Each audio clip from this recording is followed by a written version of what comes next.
पैसों का मनोविज्ञान, धन की समझ, सफलता की राह प्रस्तावना, पैसों को समझने का नया नजरिया पैसे। ये एक ऐसा शब्द है जो हमारी जिंदगी के हर पहलू को छूता है। हम सुबह उठते हैं, काम पर जाते हैं और दिन भर मेहनत करते हैं, सब कुछ पैसे कमाने के लिए। लेकिन क्या आपने कभी सोचा कि पैसे कमाने से ज्यादा जरूरी है पैसे को समझना? हम में से ज्यादातर लोग पैसे को सिर्फ एक नंबर के तौर पर देखते हैं। बैंक में कितने पैसे हैं, कितनी सैलरी मिलती है या कितना खर्च हो गया। लेकिन पैसे का असली मतलब इससे कहीं गहरा है। पैसे सिर्फ एक करेंसी नहीं है। ये समय है, ये आज़ादी है और ये खुशी है। अगर आप एक दिन काम नहीं करते तो आपने उस दिन का समय खो दिया। और अगर आप उस समय को पैसे में बदलते हैं तो आपने उस दिन की आज़ादी और खुशी को भी खो दिया। ये किताब आपको एक नया नज़रिया देगी। पैसे को नंबर की तरह नहीं, बल्कि समय और खुशी की तरह देखने का नज़रिया। हम बात करेंगे कि हमारा दिमाग पैसे के बारे में कैसे सोचता है, हम कौन सी गलतियां करते हैं और कैसे हम धन को मैनेज करके एक खुशहाल जिंदगी बना सकते हैं। धन के प्रति हमारा व्यवहार, मनोवैज्ञानिक गलतियां, पैसे के साथ हमारा रिश्ता हमारे व्यवहार से तय होता है। और हमारा व्यवहार अक्सर तर्क से नहीं, बल्कि भावनाओं से चलता है। चलिए, कुछ ऐसी मनोवैज्ञानिक गलतियां देखते हैं जो हम पैसे को मैनेज करते समय करते हैं। एक, तुरंत खुशी की तलाश। हम में से ज्यादातर लोग पैसे को तुरंत खुशी के लिए इस्तेमाल करते हैं। नई गाड़ी, नया फोन या महंगा डिनर, ये सब हमें तुरंत खुशी देते हैं। लेकिन ये खुशी कुछ ही दिनों में खत्म हो जाती है। फिर हम और ज्यादा खर्च करते हैं और एक चक्र में फंस जाते हैं। असल में धन की असली ताकत लंबे समय की खुशी में है, जैसे अपने परिवार के लिए एक सुरक्षित भविष्य बनाना या अपने सपनों को पूरा करने के लिए समय खरीदना। तो दूसरों से तुलना करना, हम अक्सर अपनी सफलता को दूसरों से तुलना करके मापते हैं। अगर आपके पड़ोसी ने नई गाड़ी खरीदी तो आपको भी लगता है कि आपको वैसी ही गाड़ी चाहिए। लेकिन ये तुलना आपको कभी खुश नहीं रखेगी। हर इंसान की जिंदगी अलग है। आपकी सफलता इस बात से नहीं मापी जानी चाहिए कि आपके पास कितना पैसा है, बल्कि इस बात से कि आप अपने पैसे से कितनी खुशी और आजादी खरीद पा रहे हैं। 3, भविष्य को नजरअंदाज करना। हम में से कई लोग आज के मजे के लिए भविष्य को नजरअंदाज कर देते हैं। हर महीने सैलरी आती है और हम उसे पूरा खर्च कर देते हैं। लेकिन अगर आप हर महीने अपनी सैलरी का 10% भी बचाते हैं तो 10 साल बाद आपके पास एक बड़ा फंड होगा। ये फंड आपको आज़ादी देगा। नौकरी छोड़ने की आज़ादी, अपने सपनों को पूरा करने की आज़ादी। भविष्य को नजरअंदाज करना सबसे बड़ी गलती है जो हम पैसे के साथ करते हैं। 4, जोखिम से डरना। पैसे को बढ़ाने के लिए हमें थोड़ा जोखिम लेना पड़ता है। लेकिन हम में से ज्यादातर लोग जोखिम से डरते हैं।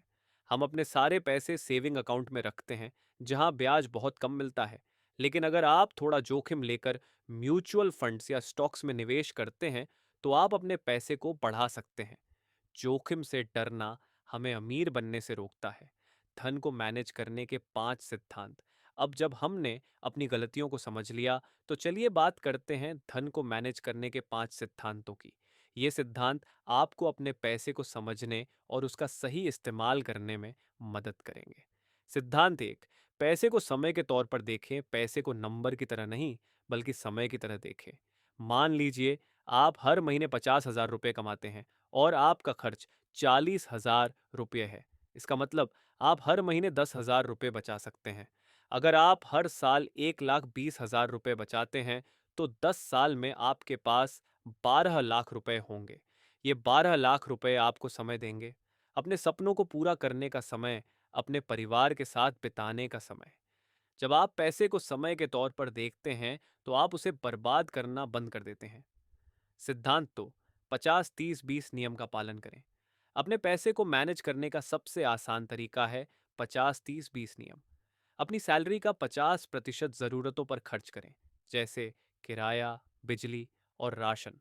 30% अपनी इच्छाओं पर खर्च करें, जैसे बाहर खाना या नया फोन। और 20% बचत और निवेश में लगाएं। ये नियम आपको एक संतुलित जिंदगी देगा। आप अपनी इच्छाएं पूरी कर पाएंगे और साथ ही भविष्य के लिए भी तैयार रहेंगे। सिद्धांत 3, इमरजेंसी फंड बनाएं। हमेशा एक इमरजेंसी फंड तैयार रखें। ये फंड आपके 6 महीने के खर्च के बराबर होना चाहिए। मान लीजिए आपका हर महीने का खर्च 30,000 रुपये है, तो आपका 6 महीने का खर्च 2 लाख रुपये है। इमरजेंसी फंड 1,80,000 रुपये का होना चाहिए। ये फंड आपको मुश्किल वक्त में मदद करेगा, जैसे नौकरी छूटने पर या अचानक मेडिकल खर्च आने पर। इमरजेंसी फंड आपको तनाव से बचाएगा और आपके पैसे को सुरक्षित रखेगा। सिद्धांत 4, छोटे छोटे निवेश शुरू करें। निवेश को डरावना न समझें। छोटे छोटे निवेश से शुरुआत करें। हर महीने 1,000 रुपये भी अगर आप म्यूचुअल फंड्स में डालते हैं तो 10 साल में ये राशि 2 से 3 लाख रुपये हो सकती है। निवेश का सबसे बड़ा फायदा है चक्रवृद्धि ब्याज। आपका पैसा समय के साथ बढ़ता जाता है, लेकिन इसके लिए आपको जल्दी शुरू करना होगा। जितना जल्दी आप निवेश शुरू करेंगे, उतना ज्यादा फायदा आपको मिलेगा। सिद्धांत 5, अपने खर्चों को ट्रैक करें। हर महीने अपने खर्चों को ट्रैक करें। एक डायरी बनाएं या अपने फोन में एक ऐप डाउनलोड करें। हर हफ्ते चेक करें कि आपने कितना खर्च किया और कहाँ खर्च किया। अक्सर हम छोटे छोटे खर्चों को नज़रअंदाज कर देते हैं, जैसे रोज का कॉफी का खर्च या ऑनलाइन शॉपिंग, लेकिन ये छोटे खर्च महीने के अंत में बड़ा नुकसान करते हैं। अपने खर्चों को ट्रैक करने से आप समझ पाएंगे कि आपका पैसा कहाँ जा रहा और उसे कैसे कंट्रोल करना है। लंबे समय तक धन बनाने और बचाने की रणनीति। पैसे कमाना और बचाना एक लंबी यात्रा है। यहाँ कुछ रणनीतियाँ हैं जो आपको लंबे समय तक धन बनाने और बचाने में मदद करेंगी। 1, धैर्य रखें। धन बनाने में समय लगता है। अगर आप हर महीने 5,000 रुपये निवेश करते हैं और उस पर 10% का सालाना रिटर्न मिलता है, तो 20 साल में आपके पास 38 लाख रुपए होंगे। लेकिन इसके लिए आपको धैर्य रखना होगा। जल्दबाजी में बड़े जोखिम लेने से बचें। धीरे धीरे और लगातार निवेश करें और समय को अपना काम करने दें। 2, अपने लक्ष्य तय करें।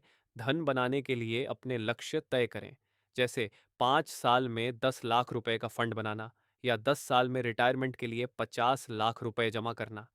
जब आपके पास एक साफ लक्ष्य होगा, तो आप उसके लिए मेहनत करेंगे। अपने लक्ष्य को छोटे छोटे हिस्सों में बांटें, जैसे हर महीने 10,000 रुपये बचाना। ये रणनीति आपको ट्रैक पर रखेगी। ज्यादा इनकम बनाएं, सिर्फ एक सैलरी पर निर्भर न रहें। एक से ज्यादा इनकम के रास्ते बनाएं, जैसे पार्ट टाइम फ्रीलांसिंग शुरू करें या अपने स्किल्स का इस्तेमाल करके ऑनलाइन कोर्स बनाएं। अगर आप हर महीने 10,000 रुपये भी एक्स्ट्रा कमा लेते हैं, तो ये आपके निवेश को बढ़ाएगा और आपकी फाइनेंशियल सिक्योरिटी को मजबूत करेगा। 4, टैक्स की प्लानिंग करें। अपने टैक्स को स्मार्ट तरीके से मैनेज करें। भारत में कई टैक्स सेविंग स्कीम्स हैं, जैसे पीपीएफ, एलआईएस म्यूचुअल फंड्स और नेशनल पेंशन सिस्टम एनपीएस। हर साल अपनी सैलरी का 1,50,000 रुपये तक टैक्स सेविंग स्कीम्स में निवेश करें। इससे आपका टैक्स बचेगा और आपका पैसा बढ़ेगा। 5, महंगाई को ध्यान में रखें। महंगाई हर साल बढ़ती है। अगर आज 1 लीटर दूध 60 रुपए का है, तो 10 साल बाद ये 100 रुपए का हो सकता है। अपने निवेश को इस तरह प्लान करें कि वो महंगाई से ज्यादा रिटर्न दे। जैसे सेविंग अकाउंट में 4% ब्याज मिलता है, लेकिन महंगाई 6% है। इसका मतलब आपका पैसा घट रहा है। इसके बजाय म्यूचुअल फंड्स में निवेश करें, जहां 10 से 12% रिटर्न मिल सकता है। निष्कर्ष, धन के साथ खुशहाल जिंदगी पैसे सिर्फ नंबर नहीं है। ये समय है, ये आज़ादी है और ये खुशी है। इस किताब में हमने सीखा कि पैसे को समझने का सही तरीका क्या है। हमने जाना कि हमारा व्यवहार हमारे पैसे को कैसे प्रभावित करता है और कैसे हम धन को मैनेज करके एक खुशहाल जिंदगी बना सकते हैं। पैसे कमाने से ज्यादा जरूरी है पैसे को समझना। अपने पैसे को समय और खुशी के तौर पर देखें। 50-30-20 नियम का पालन करें। इमरजेंसी फंड बनाएं। छोटे छोटे निवेश शुरू करें और अपने खर्चों को ट्रैक करें। धैर्य रखें, अपने लक्ष्य तय करें और एक से ज्यादा इनकम के रास्ते बनाएं। जब आप अपने पैसे को सही तरीके से मैनेज करेंगे, तो आप न सिर्फ अमीर बनेंगे, बल्कि एक खुशहाल जिंदगी भी जी सकेंगे। अपने पैसे को रफ्तार दें, अपनी जिंदगी को खुशहाल बनाएं।